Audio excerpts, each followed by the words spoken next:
میں سوچا کرتی تھی کہ سورہ کہف ہمیں 4 مختلف کہانیاں کیوں سناتی ہے۔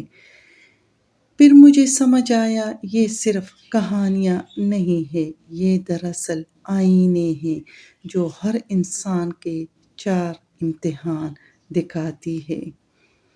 سب سے پہلے اصحاب کہف کی کہانی تعلق کا امتحان ہے۔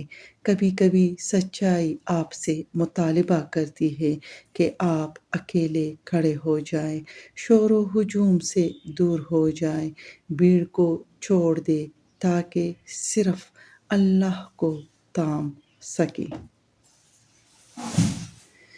2 باغوں والوں کا قصہ میں دولت کا امتحان ہے۔ جب نعمتیں بڑھتی ہیں تو شکر گزاری بھی بڑھنی چاہیے، ورنہ یہ نعمتیں دینے والے سے غافل کر دیتی ہیں۔ تیسرا قصہ حضرت موسیٰ علیہ السلام اور حضرت خضر علیہ السلام کا ہے، جس میں علم کا امتحان ہے۔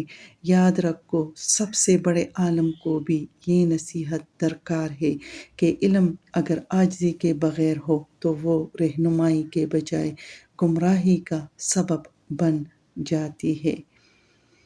چوتھا قصہ ذوالقرنین کا ہے، جس میں طاقت کا امتحان ہے۔